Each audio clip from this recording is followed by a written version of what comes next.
Le faire ensemble est indispensable, mais il est très dur de faire ensemble. Parce que peut-être aussi on travaille dans le monde agricole et que ce monde agricole est trop corporatiste.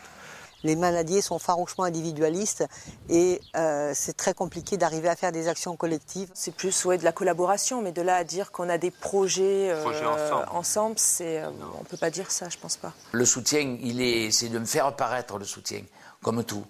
C'est le plus gros qui va essayer de tout prendre et le petit qui va essayer de s'en sortir avec le peu qu'on leur laisse.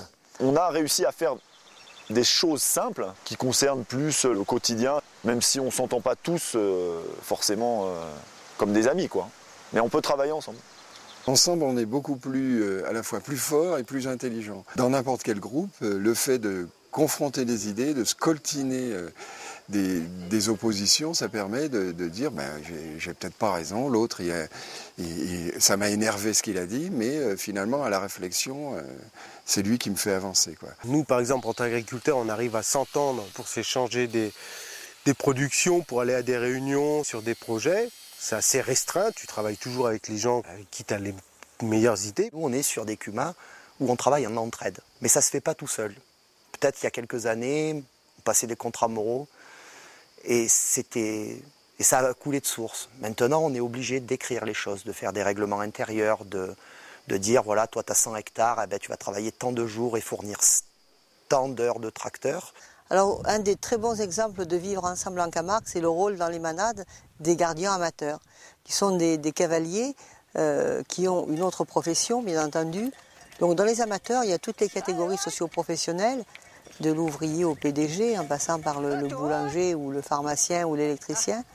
Et quand on est à la manade, tout ça ne compte pas. Tout le monde est au même rang, au même niveau. Et ça permet justement une amitié très forte entre des gens de conditions sociales complètement différentes qui, en dehors des taureaux, justement, n'auraient pas eu l'occasion de se rencontrer et de s'apprécier. Il y a un profond désir de créer un lien social entre tous et de faire des choses ensemble, un verger, des jardins collectifs, des actions pour les personnes âgées, des actions pour la sauvegarde du patrimoine. Ce que j'essaye de faire, c'est de travailler avec les compétences qui sont ici. C'est-à-dire l'important, je trouve, c'est que c'est pas qu'on ait des bacs plus 25, mais c'est qu'on ait quand même des compétences multiples et qu'on puisse comme ça être complémentaires sur un même territoire. Parce qu'on a le problème du déplacement. C'est-à-dire qu'aujourd'hui, si j'ai besoin d'un boulon de 12, ça me coûte 1 heure. C'est idiot, mais c'est comme ça. Sur un territoire, pour moi, je trouve ce qui est bien, c'est qu'on ait à la fois des services et des contacts sur un réseau proche, quoi. Je pense que les actions collectives, ça fait partie d'un outil indispensable pour la survie dans un petit territoire. Quand on habite dans cette partie des baronnies provençales, les villages sont très éclatés et c'est pas facile. Et donc déjà, qu'est-ce qu'on peut faire ensemble? C'est déjà de pouvoir créer des espaces où c'est plus facile de se rencontrer par des petits lieux qui nous permettent d'échanger de façon simple, mais voilà, ou en tout cas de privilégier la rencontre. Moi, dans le Haut-Guil, je suis au bout du bout, et c'est pour ça aussi que je pense que je vais chercher les compétences des uns et des autres, parce que toute seule ici, je peux pas tout faire, c'est pas possible. Pour moi, ça va de soi qu'il faut faire ensemble, justement, et encore plus, voilà, dans la campagne, encore plus en milieu rural où voilà, on est à chacun isolé dans notre coin, et donc l'idée, voilà, c'est de regrouper les énergies, les idées, les projets et les dynamiques. Plus on est sur un projet, plus c'est compliqué parce qu'il y a beaucoup de gens qui donnent leur avis, il y en a qui s'impliquent, il y en a d'autres qui s'impliquent moins. Je pense qu'il est plus sérieux de travailler sur des petits projets à petit nombre, avec des personnes qui s'entendent, qui sont prêtes à s'impliquer, plutôt que sur 25 ou 30 personnes où les gens se sentent obligés d'y aller au départ, mais qui ne vont pas suivre et pas s'impliquer sur le projet. Et c'est pas forcément sur les grands projets qu'on a les meilleures réussites. Dès que c'est trop gros, moi je me sens plus, c'est plus à mon échelle. Mais après, les plus gros, ils ont d'autres moyens, ils ont d'autres outils que nous on connaît pas, que moi je connais pas en tout cas. Et c'est pour ça que je me suis rapprochée de Nadège au parc. C'est parce qu'elle a sûrement des outils plus gros, plus intéressants que moi. Et c'est elle qui pourra me donner ce support qui fera avancer plus vite. On s'aperçoit que plus on est nombreux, plus on partage des outils, plus on apporte des idées ensemble, plus c'est possible. Ici, on a la chance d'être dans un endroit, le Verdon, où l'homme s'est installé il y a très très longtemps. Il y a plus de 400 000 ans, il y a des hommes, et eux, pour survivre dans des conditions qui étaient difficiles, ils ont dû coopérer. Dès le début de l'humanité, l'eau c'était la survie, et ça le devient de plus en plus. Et si on n'est pas capable, si chacun veut tirer la couverture à soi, ça ne peut pas fonctionner. Donc on est obligé de se mettre autour d'une table et de dire, bon ben, comment on fait, comment on se répartit les choses, comment on essaye de lâcher un peu de ce qu'on croit être ses droits. Et les gens parlent souvent de droits et jamais de devoirs. Après les terres de Cadonnet, elles sont quand même porteuses de finances et riches. Donc comment engager un changement pour libérer des terres pour nourrir les habitants? On est dans la même idée d'accompagnement du changement pour continuer à sculpter des paysages, un patrimoine comme on aimerait le faire. Le terrain, c'est le nerf de la guerre de ce territoire. Très convoité par l'immobilier, par la construction, tant qu'on arrivera à préserver nos terres agricoles, le territoire sera préservé, nos vaches aussi. Je pense qu'on peut peser dans la balance et dire qu'on existe et protéger nos terres. Les terres agricoles aux alentours des villages sont importantes et ne doivent pas partir en construction comme ça. Tourisme, agriculture, il faut trouver le bon équilibre. Pour passer de ce territoire hérité à ce territoire digéré, eh bien, il est très important d'aller sur le terrain. Et alors, pour des élèves qui sont peut-être du coin, du village, du lieu, aller ensemble sur le terrain et leur faire découvrir certaines choses, c'est une autre manière de voir le territoire qu'ils connaissent depuis toujours. Une autre manière de le voir, une autre manière de le questionner, une autre manière de l'appréhender, de l'aborder. Ça participe véritablement à cette dynamique d'appropriation du territoire. Et puis, d'avoir une réflexion sur c'est quoi demain, quoi. C'est quoi demain pour nous, qu'est-ce qu'on a envie ensemble que devienne ce territoire et qu'est-ce qu'on a envie de vivre ensemble, quoi.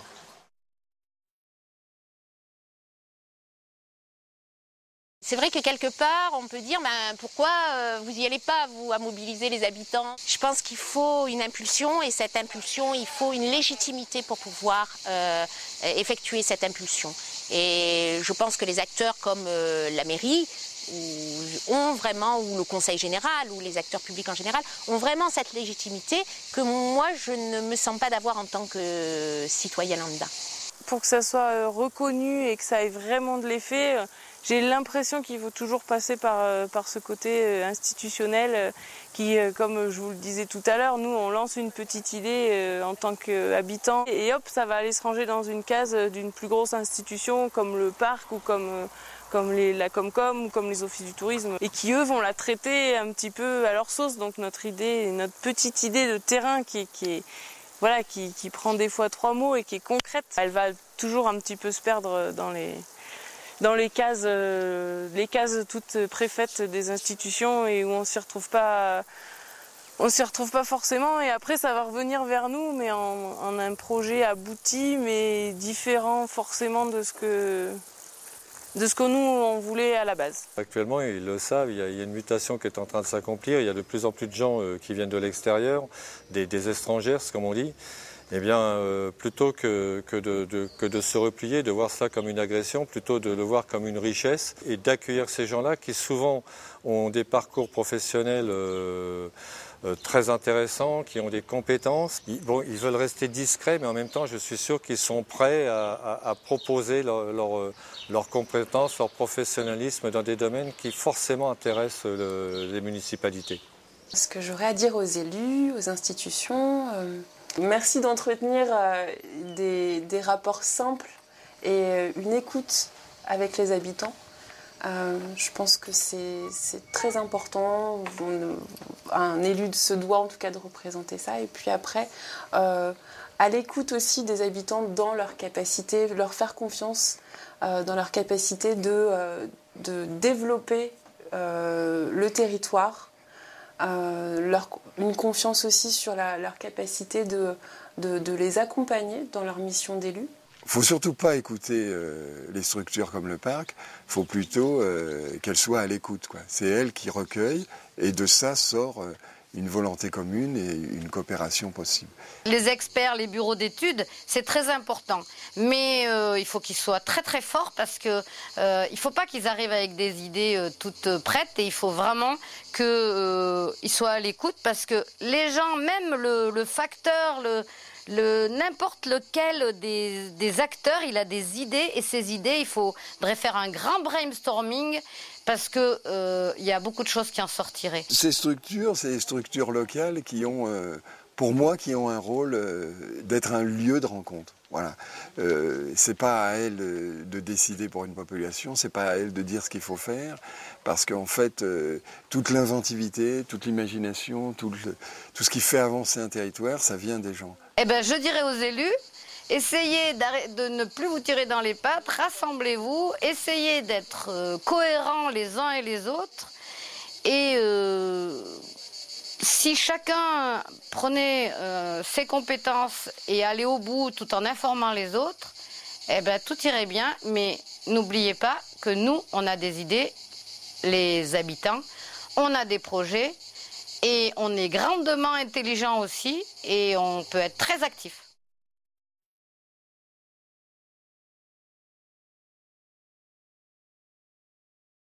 Alors, entre le parc et les habitants, je pense qu'on ne pourra pas faire l'économie de tension, d'incompréhension. Mais c'est une bonne chose. C'est une bonne chose parce que cela veut dire que le parc interroge, les habitants interrogent le parc. Le parc doit être une structure au service des habitants pour leur rappeler qu'un territoire doit être géré. Un territoire comme le nôtre est appelé à être géré. Pourquoi ? Parce qu'il en va des activités humaines et il en va du patrimoine naturel, culturel que l'on va laisser aux générations futures. Par rapport au parc, c'est un outil qui est très important et qui est souvent mal jugé parce que mal connu. Souvent les gens prennent le parc comme quelque chose de réglementaire, de punitif, mais en réalité c'est un outil et il faudrait vraiment apprendre à s'en servir. Et pour apprendre à s'en servir, il faudrait que les habitants le connaissent mieux, connaissent mieux ce qu'il peut apporter à chacun d'entre nous. Et souvent, les techniciens du parc sont un petit peu loin de la population. On a un lieu d'agglomération où il y a une mayonnaise qui prend, à condition que les gens puissent avoir le droit à la parole, qu'on les écoute et qu'on n'arrive pas avec des règles, des trucs tout faits, quelque chose qui arrive du haut et qui est imposé. Le parc est très grand, donc on vient aussi de territoires un peu différents qui n'avons pas les mêmes problématiques, donc ça permet une rencontre. Je trouve que ça peut être un élément fédérateur en fait, le parc. C'est des structures démocratiques. On peut adhérer à un parc quand une commune, demander à une commune quand est-ce qu'elle a adhéré à un département. On leur a jamais demandé le choix. Donc c'est vraiment une des rares structures démocratiques où on peut entrer, sortir, dire son point de vue, les envoyer promener, parce qu'ils n'ont pas de droit sur vous, hein, ils n'ont presque que des devoirs. Bah voilà, je suis super content qu'il y ait plein de monde.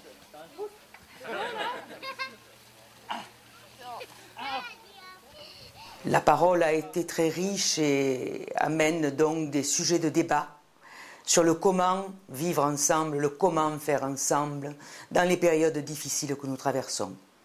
La réponse, nous ne l'avons pas, elle vous appartient. À mon avis, l'utilité de la démarche serait de redonner du sens à nos actions afin que les habitants participent et se retrouvent dans les projets que nous accompagnons. Comment construire collectivement et durablement, voilà la question. Quel est l'avenir de nos parcs dans les 20 ans qui se profilent? Aujourd'hui, les défis que nous lancent les habitants des territoires dans leurs interviews ne pourront être relevés qu'avec leur participation, d'une façon collective, une concertation concrète au niveau national.